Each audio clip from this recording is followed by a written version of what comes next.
Good evening and welcome to New York City Atheists live on tape, brought to you by New York City Atheists Incorporated. I'm your host, Dennis Horvitz, the David Letterman of the Hopelessly Damned.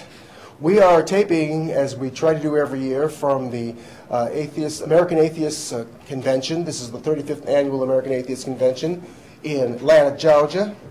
And our guest today is Samantha Stein from London, I think that's correct. Yes, that's right. And she is here to talk about Camp Quest. Now, many of you may not know, but and I'm sure both our viewers are probably aware of this, but Camp Quest is actually a day camp for non-believers, or actually anybody, I suppose.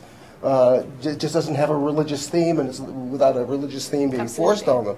And we have several locations in the United States, one of which is in Michigan, and Samantha is actually starting one in England. Now, you're from London, is that correct? Yeah, I've lived there most of my life. And before we kind of get into Camp Quest, just a little bit, did you have a religious background at all? I was brought up by very non-religious parents, but I went to schools which had a Christian nature, especially my secondary school, so that kind of fueled the fire for these events that are happening in my life right now, I would imagine. And, hopefully, maybe later on in the program, I'll just kind of get some of your views about the general religious climate in England. But in any case, you are involved in starting Camp Quest in the UK. And how did you even get involved in that? How did you hear about it? How did you... Well, I think, like a lot of people, I read The God Delusion, and a very famous book, you may have heard of it. And there's a footnote which talks about Camp Quest and talks about a very noble tradition of the summer camp, but turned on its head. So it's an atheist summer camp, or a summer camp for non-believers, secular humanists, whatever term you want to call them.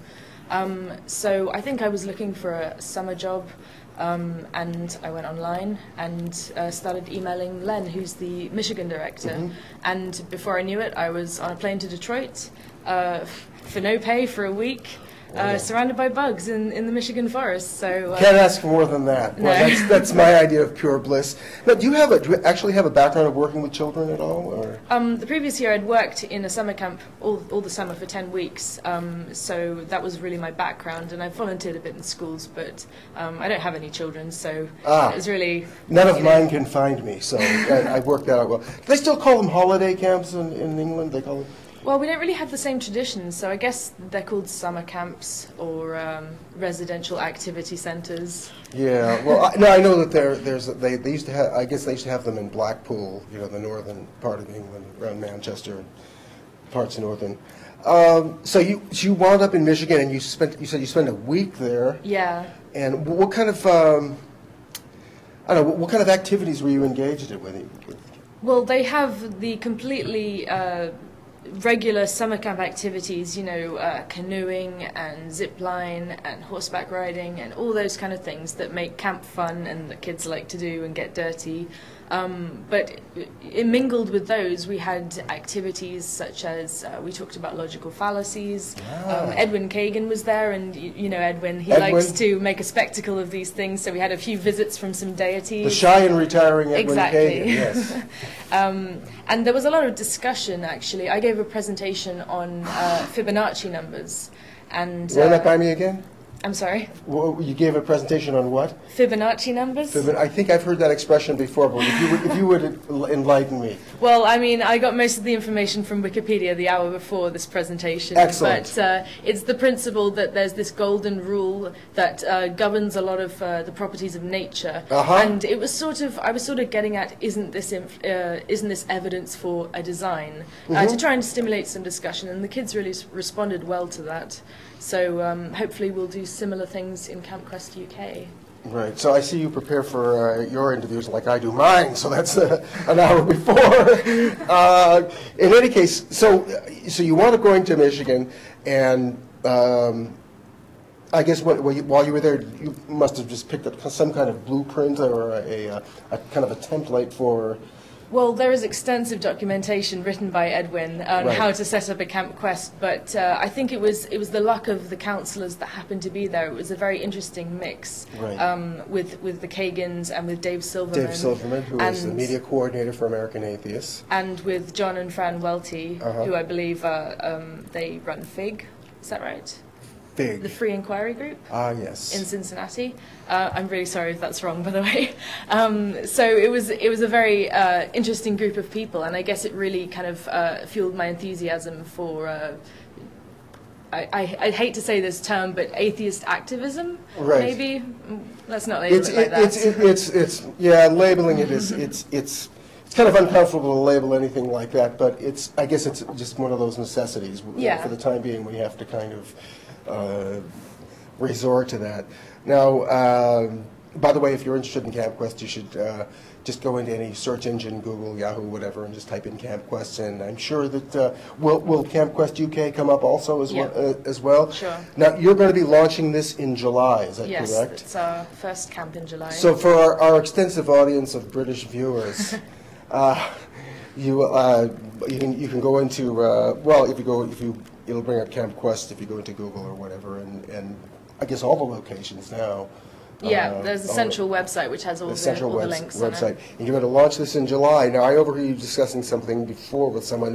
What kind of location is this going to be? Where is it going to be? We're holding it actually at the place I used to work at in 2006, at an activity centre in Somerset, which is to the southwest of England. So it's a little bit of a rural area. That's one way of putting it. Right. Where's that in relation, say, to Bristol?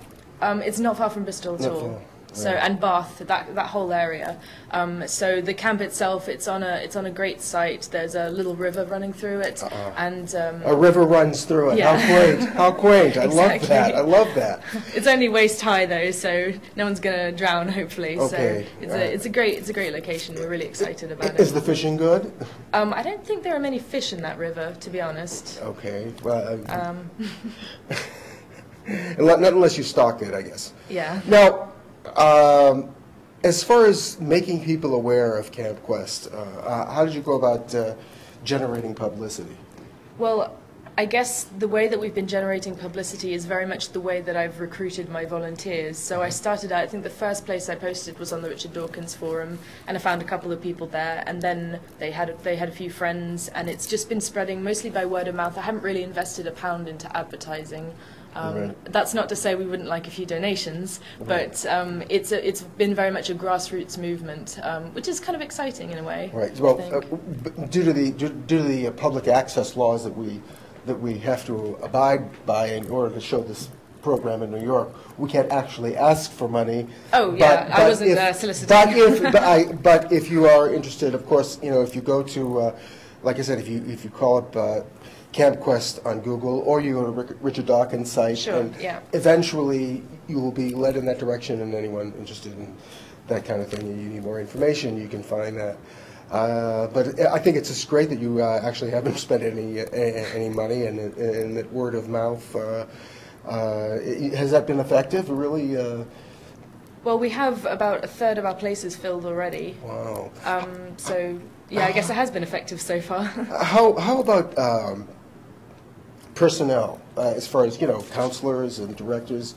Now, what do you have a full complement of counselors at this point? We have 10 counselors so far. And how many children are you going to be able to accommodate? We're hoping to get around 25 to 30 in our first year. We could accommodate up to 40. I think that might induce a nervous breakdown in the camp director myself. I was just going to ask you, what is your specific role? I'll be the camp director, yeah. Yeah, well, it would take far less children to cause myself to have a nervous breakdown than 30 or 40 children.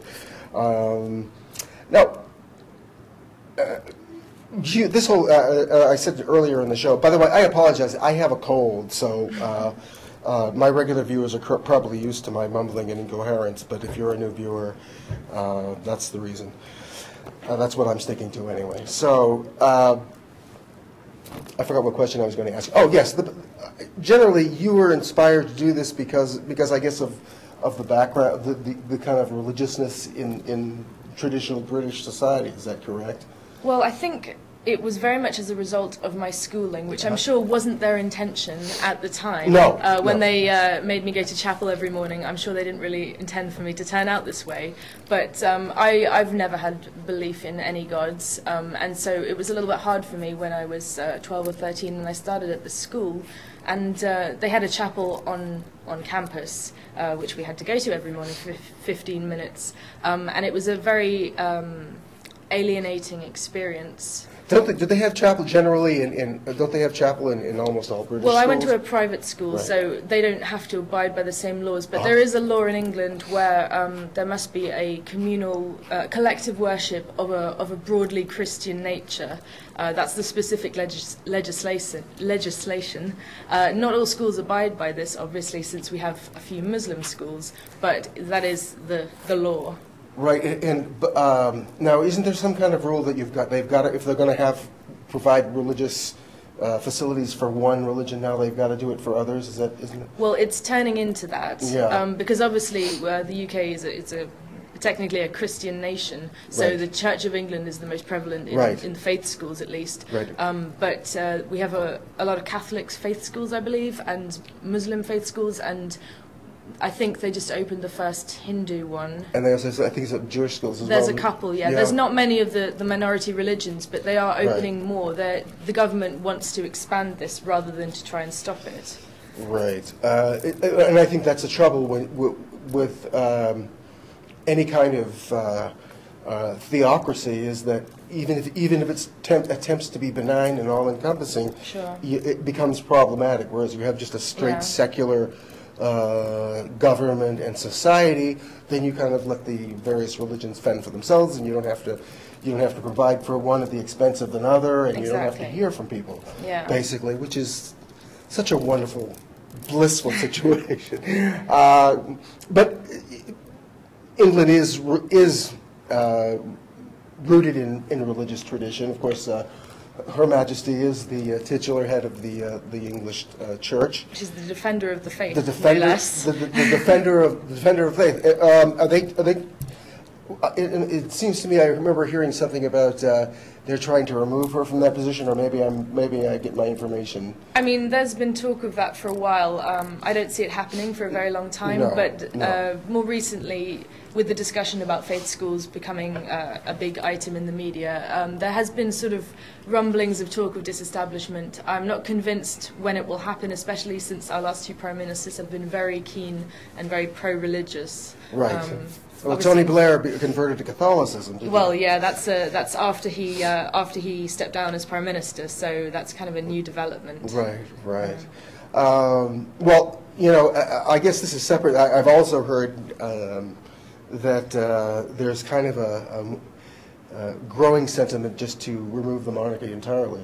Is that? Well, yeah, that's a sort of different thing. I don't think that's really based on religion or anything. I think that's just because people don't want their taxes going towards funding this. And I can't imagine why they wouldn't want to. How many homes does Her Majesty have now? How many castles? She has a few. Right. Yeah. Well, I understand that if she were removed as the official monarch of England, that she would have to give up Buckingham Palace. Isn't that correct? And the crown jewels. I couldn't possibly say. That may be her reason for wanting to stay, is for the shiny jewels, but you'll have to talk to someone else to get definite answers. With all due respect, I'm sure that there's probably other reasons besides that. But I understand that there are just certain things that the royal family owns outright, as opposed to other properties and jewels and all the swans in England belong to the Queen. That's why it's illegal to kill swans. Now, these swans are for her personal property, is that correct? Or do they belong to the monarch? Well, I guess since she's the monarch, they belong to her. Well, the reason I say the reason I say that, and if this isn't directly about atheism, it probably should make one atheist after hearing about it. But no, I understand. For instance, like Balmoral Castle, I believe that's what they call it in Scotland. Balmoral. Yes. Now, I understand that is her personal property, which if she were removed from the monarchy, she would be allowed to keep. Whereas Buckingham Palace belongs to England. And as the Queen of England, her crown and her royal jewels and Buckingham Palace and all of her staff, that's paid for by the British people. Yeah. Well, you seem to know more about it than I do, so. well, the thing is, I guess what I'm trying to say is that even if they removed her from the monarchy, she wouldn't exactly be on the street begging. I severely doubt that. No, so. no. I think she's probably got enough assets just on her own. The Windsor family, in other words, has. Yeah. So we don't really have to worry. She could make a living off a book tour, I can imagine. I think she could. She could probably make a living. Apparently, she's an expert horsewoman and could probably teach courses in husbandry of equine husbandry. You know, she seems to be an expert in that. But so we don't. So basically, we could probably remove the Queen as the titular head of the Church of England and defender of faith, and as the monarch, without having to worry about her going into abject poverty. Yeah, I don't think we need to worry about the Queen. That will not be an obstacle at all. Anyway, I'm been thinking. Now, you mentioned before that before the show that what is this now, that the religious discrimination is legal in British schools? Is that what you're? Well, faith schools, of which 1 in 3 state-funded schools are in Britain, are legally, I guess, allowed to discriminate on the basis of the child's parents' religion. In that priority is given to children who come from a particular faith background, and children need, I believe, they need a letter of recommendation from the vicar to say yes, they attend, they're real Christians or Muslims or Jews, which it's all kind of ridiculous to me, but that's how the system works. And unfortunately, there are parents out there, the pushier parents, who know how to play the system and will convert. Yes, I was going to say that, because you mentioned before that they will play the system. Well, no one does that in the United States, of course. But I'm just wondering, I know in the United States that basically because of the last several years, religiously bent politicians or politicians that suck up to religious groups will get involved in kind of gutting funds, public education programs for the express purpose of pushing people towards religious schools. And you think that's what's going on in England as well, or is it more? I think the issue is slightly different. I think the problem is that, well, we do have obviously both public and private schools, and the private schools are pretty much free to do whatever they want. They exist sort of independently, so they're called independent schools. But the issue with the state-funded schools is that parents, the pushier parents, who will undoubtedly push their children to do well at school, they want to send their kids to the best schools, so they pretend or convert or whatever it takes to get into these schools. And then the perception is that the reason these schools are doing better than the other schools is because of the religion and because they're teaching this particular faith, which is a complete misnomer. Right. So it's just that because they're faith schools, they're getting better faculty, they're better funded. Yeah, because of the reputation. So people want to send their kids there, so they get a better reputation. So it's kind of a cyclical thing, but. Right. Well, we have now you have organizations that are like social service organizations that are both secular and religious in England as well, or are they all? What do you mean by social services? Well, for instance, we've had a big issue in the United States. It's not a big enough issue, unfortunately, of what they call faith-based initiatives. And you have these church organizations, various religions that perform social functions such as daycare, such as counseling unwed teenage girls,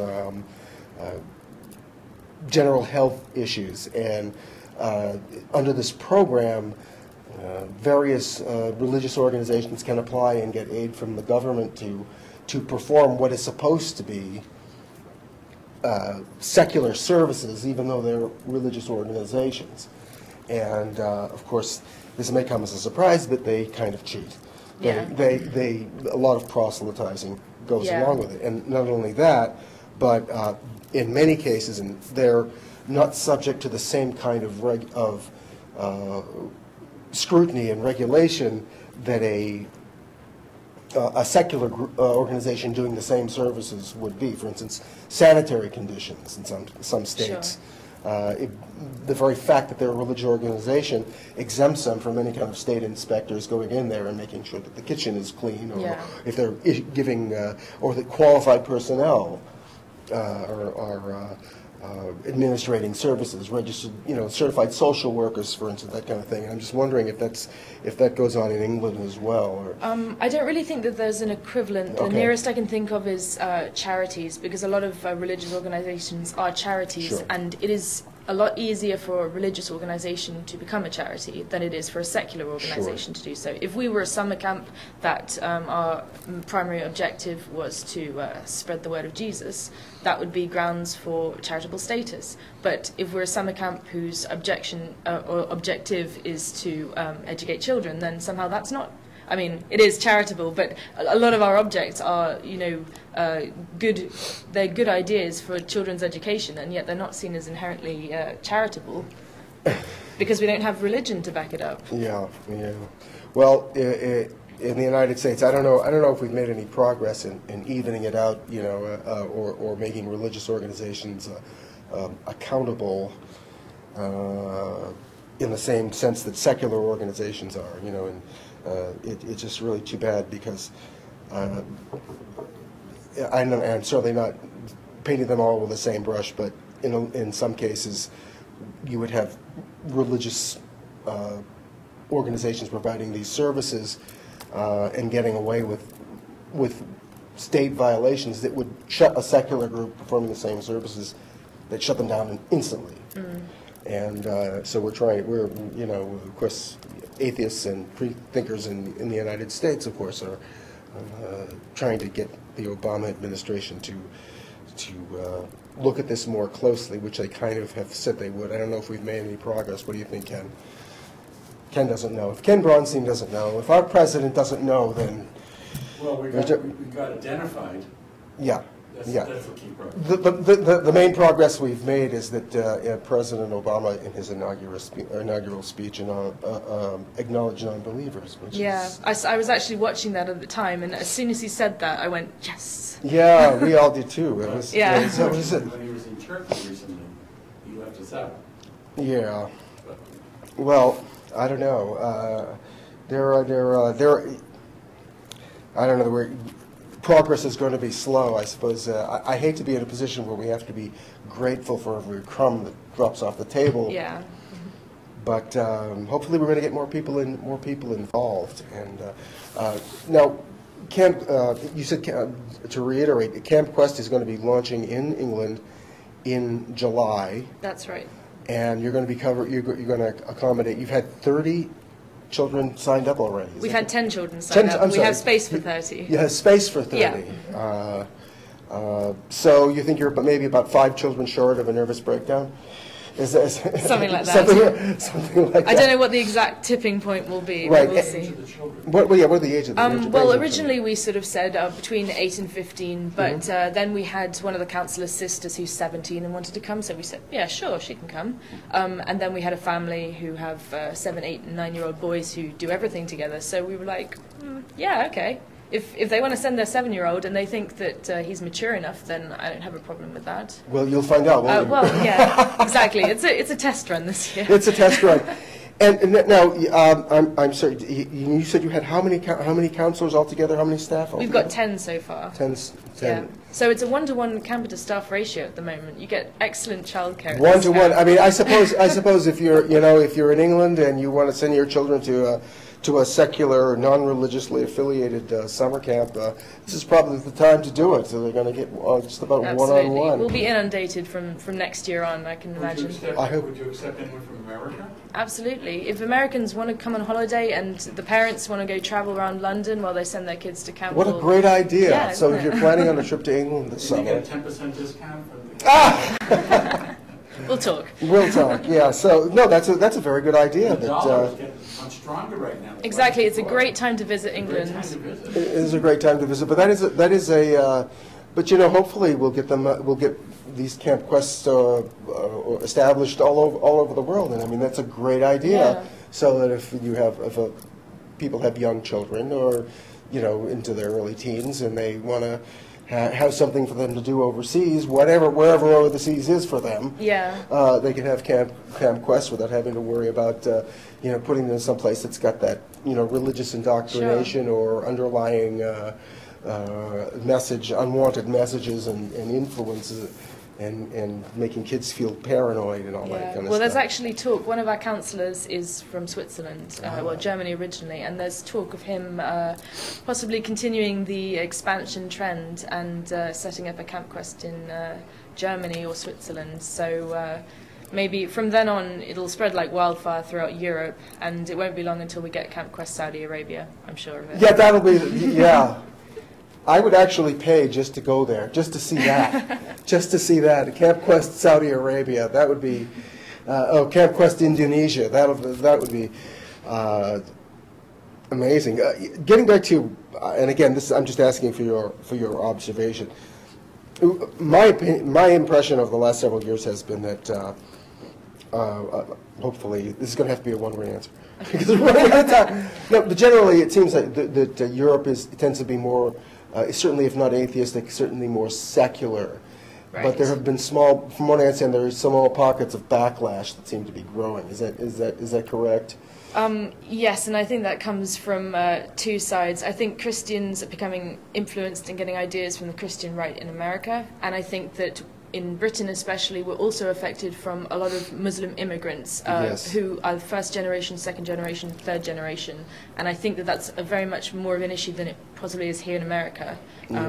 So I think that it's a slightly different situation that we have. Here it's Christians, and in Europe it's Muslims, much more so, particularly in Germany and France, I believe. Yeah. I believe. In any case, I want to thank you very much. Oh, you're welcome. We have been talking to Samantha Stein from Camp Quest in the United Kingdom. And we have been coming to you from the 35th Annual American Atheist Convention being held in Atlanta. I'm Dennis Horvitz. I've been your host. Thank you for watching. Join us again next week.